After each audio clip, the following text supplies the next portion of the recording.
Quality और consistent performance के लिए सिर्फ सिल्वर पंप्स एंड मोटर्स, नाम याद रखना। આણંદથી પ્રાપ્ત થઈ રહ્યા છે આણંદમાં માર્ગ અકસ્માતની ઘટના બની છે જેમાં 3 મુસાફરોએ પોતાના જીવ ગુમાવ્યા। તારાપુર ધર્મજ હાઈવે પર આ ઘટના બની। ટ્રક ખાનગી બસ વચ્ચે અકસ્માત થયો। વડોદરા પાટિયા પાસે રાજકોટથી સુરત જતી ખાનગી બસનો અકસ્માત સર્જાયો છે। 3 વ્યક્તિના ઘટના સ્થળે મોત થયા। ઈજાગ્રસ્તોને સારવાર માટે હોસ્પિટલ લઈ જવામાં આવ્યા છે। મૃતકો તમામ રાજકોટના હોવાની માહિતી પ્રાપ્ત થઈ રહી છે। ટ્રકને ઓવરટેક કરવા માટે જતી વખતે આ અકસ્માતની ઘટના સર્જાઈ। પેટલાદ ગ્રામ્ય પોલીસે ઘટના સ્થળ પર પહોંચી અને વધુ તપાસ હાથ ધરી છે।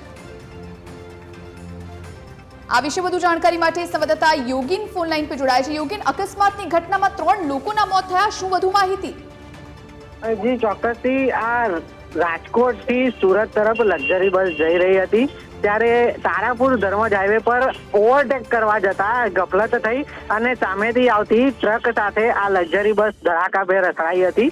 આ અકસ્માતના પગલે 3 વ્યક્તિઓના ઘટના સ્થળ પર મૃત્યુ થયા હતા, જેમાં એક 67 વર્ષીય વૃદ્ધ છે જ્યારે 2 32 થી 39 વર્ષના યુવાનો છે તે લોકોના મૃત્યુ થયા છે।